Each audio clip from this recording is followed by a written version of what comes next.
It's pretty clear early on when you start working in an office like this, or really any of the nonpartisan offices here, that it demands flexibility and adaptability. In a place where red pens edit documents daily and grammar rules are strictly adhered to, flexibility and adaptability may not be the first words you think of. Another word Matt Hansen would use to describe his work: rewarding. It's very challenging and difficult, but at the end of the day, I think getting to contribute to the ongoings of the government of the state you call home is one of the best jobs out there.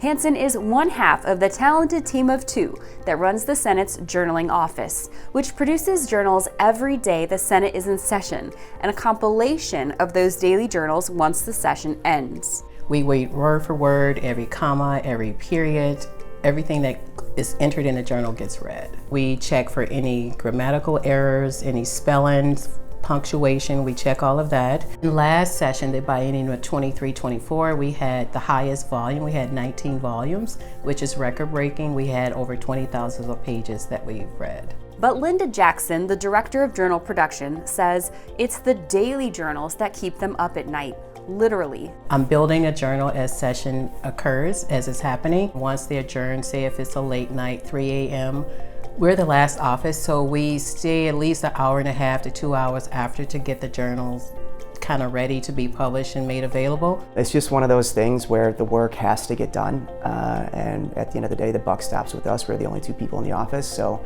if we don't do it or we want to go home, it does not get completed. So, that responsibility, I think, keeps us going.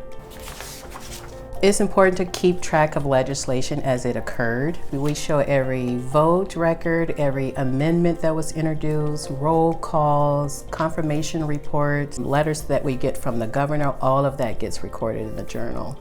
The journal is not a word-for-word transcript, but more of what is done rather than what was said. We have all that information before proceeding. Everything that happened is available to the public. And having easy access to a record of senators' votes might just make yours a little easier next time around. For the average Minnesotan citizen, I think that the journal's best use is probably in looking up your senator's votes. If your senator's up for re-election, you can go back to any bill that might have been important to you, whether it passed or failed. You can see what they voted. You can see if they proposed amendments, what those amendments were in writing. And if you want to, you can trace the amendments and the bills themselves back through the committee process using the journal. So I think it's a great way to check your senator's vote history, see if they align with your beliefs and if they are deserving of your vote or not.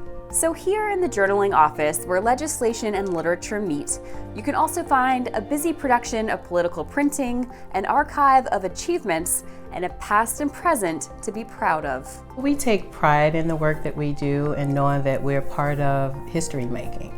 We have a part of the record keeping of what took place. The work that we do here matters. Even if the average person on the streets in Minnesota has no idea that we exist or that this office does the work that it does have history and it has purpose and merit, and I think it's really cool to be able to contribute to that, especially knowing that this office has been here since the late 1800s. So this work has continued to be done by generation after generation of people. So I'm just happy to kind of be a part of that.